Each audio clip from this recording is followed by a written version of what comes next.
Hey everyone, and welcome. Get ready because we're doing a super fast, super clear revision on a chapter that is so important for your exams, air. Seriously, you're going to want to pay attention to this one. Let's jump right in. Okay, just for a second, take a really deep breath. Feels normal, right? But what did you actually just breathe in? Was it just air? Well, what if I told you it's actually a whole cocktail of different gases, and each one has its own special job? Let's break down what's really in the air we breathe every single moment. All right, first things first. Let's look at the basic recipe. What exactly is floating around us that we depend on to, stay alive? So here's the official textbook definition. But listen, the most important word here, the one you need to highlight, circle, whatever you need to do, is mixture. This is a classic exam question, guys.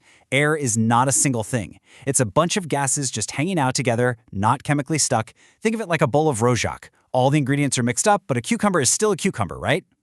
And here's what that mix looks like. Check it out. The biggest part, a whopping 78%, is nitrogen. Then we have the one we all need to live, oxygen, at 21%. And look at that really tiny slice. That's your inert gases and a very small but very important 0.03% of carbon dioxide. Now these numbers, you have to memorize them.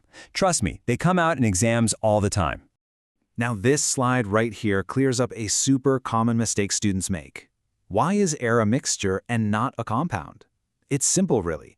In a mixture like air, you can pull the gases apart using physical ways and they don't change. But in a compound, everything is chemically glued together. It's like mixing M&Ms in a bowl versus baking them into a cookie. In the cookie, you can't get the original M&M back, can you? And hey, these gases aren't just lazing around doing nothing. Nitrogen is super important for fertilizers to grow our food. Oxygen? Well, we need it to breathe, but it's also used for super hot welding torches. Carbon dioxide gives your soft drinks that fizz, and inert gases like helium are what lift weather balloons up into the sky. See? Science is literally all around us, Khan. So you might be wondering, if we're constantly breathing in oxygen and plants are constantly taking in CO2, how come we don't just run out? Well, that's because nature has this amazing balancing act going on. Let's take a look at the carbon and oxygen cycles. First up, the carbon cycle.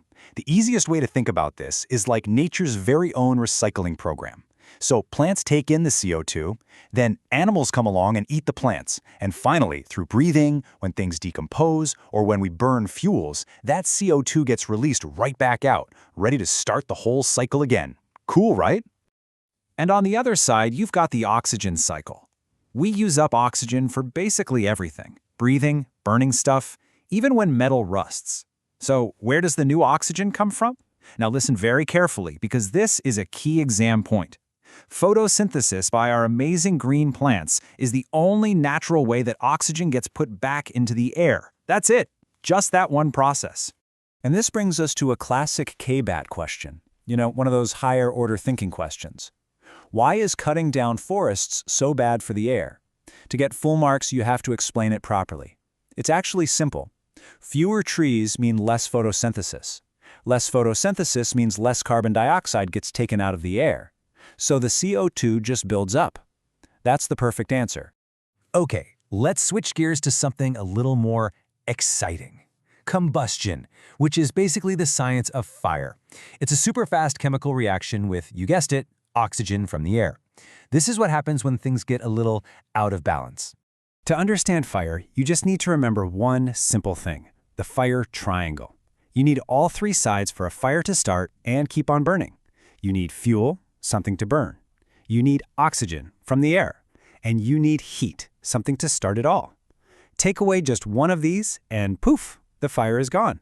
It's really that simple. Now this is a piece of science that could literally save your life. We all think, oh, there's a fire, throw water on it. But please, I'm telling you, never do that for an oil fire in the kitchen. Why? Because water is heavier than oil. It will sink to the bottom and just splash the burning oil everywhere, which spreads the fire like crazy. This is a super important safety tip. So if not water, then what should you use? Well, this table has the answers. For a normal fire, like burning wood or paper, sure, water is fine. But look at the next row. For liquids like oil or paint, you need to use foam, powder, or a CO2 extinguisher. It's so important to know which tool to use for the job, for your exam, and for your safety. So we've talked about what's in good clean air.